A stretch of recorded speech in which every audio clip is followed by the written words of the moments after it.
이 손실보상법 입법 과정이 굉장히 좀 다사다난했다 이렇게 들었는데 자세히 좀 말씀해 주시죠. 네, 이제 저희도 이제 기사들이 이제 저희도 또 이런 제작을 할 때는 기사를 취재할 때는 다 옛날 기사부터 보잖아요. 날짜 맞춰놓고 싹 검색해봐요.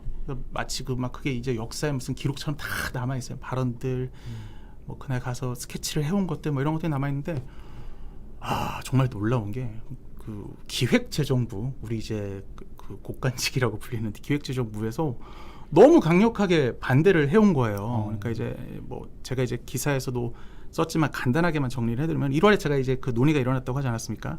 그걸 이제 총리가 나와서 이제 그 얘기를 해요. 그런 고통을 알고 있으니 법을 만들도록 하겠다. 근데 그날 총리가 얘기하면 저기 행정부의 수장 아닙니까? 국무총리는. 근데 기획재정부의 그 장관도 아닌 차관이 그날 관련 질문을 받고서는 해외에도 이런 거를 법제화한 사례가 없기 때문에 좀 입법은 곤란하다고 해요. 그러니까 이제 총리가 얘기를 했는데 차관이 이걸 해버린 거예요. 이런 모양새가 처음에 있었고 그래서 되게 흥미롭더라고요. 그때만 해도. 그래서 쭉 봤더니 이제 그래서 총리가 이제 열받는 거예요. 이 나라가 뭐 이제 기재부의 나라냐 뭐 이랬는데 그렇죠. 이제 차관이 깨갱했어요. 근데 이제 차관이 물러나고 나니까 총리가 이제 SNS에 글을 쓰는 거죠. 재정은 화수분이 아닙니다.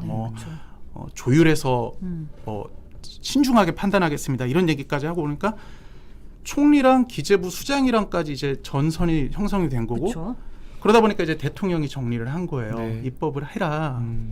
빨리 논의를 하자. 그랬더니 총리가 알겠다고 하면서도 또 뭐 섣부른 추측성 보도는 자제해 주시길 바란다라고 또 거기서 어깃장을 또 놔요. 이제 그래서 어쨌든 그래서 국회로 그게 넘어가고 이제 입법 과정을 밟는데 6월, 7월이 되도록 계속 공전을 합니다.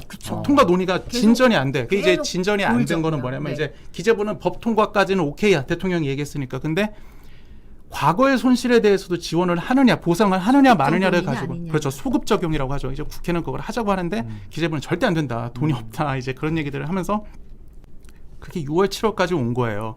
그러다가 결국 법은 빨리 통과. 왜냐하면 시간은 가고 있지 않습니까? 그쵸, 한 명이라도 자영업자가 더 스스로 목숨, 실제로도 그런 일들이 맞아요. 있고요. 목숨을 끊는 일들도 있을 것 같고 한계 상황에 계속 내몰리니까 여당에서도 방침을, 그러니까 기재부의 고집을 못 꺾은 거죠. 방침을 바꿔서 소급 적용이 안 되는 걸로 2021년 7월에 통과를 시킵니다. 그래서 이제 최종적으로 나온 법의 내용이 2021년 7월, 8월, 9월 즉 2021년 3분기 손실 보상부터 하게 되는 법을 이제 만들어서 딱 하자 네. 한 거죠. 여기까지 이제 정리가 이렇게 된 거예요. 정말 어렵게 법이 통과가 됐는데 근데 네. 막상 이제 법이 통과돼서 이제 받겠구나 해서 딱 받아보니까 많이들 기대하셨어요.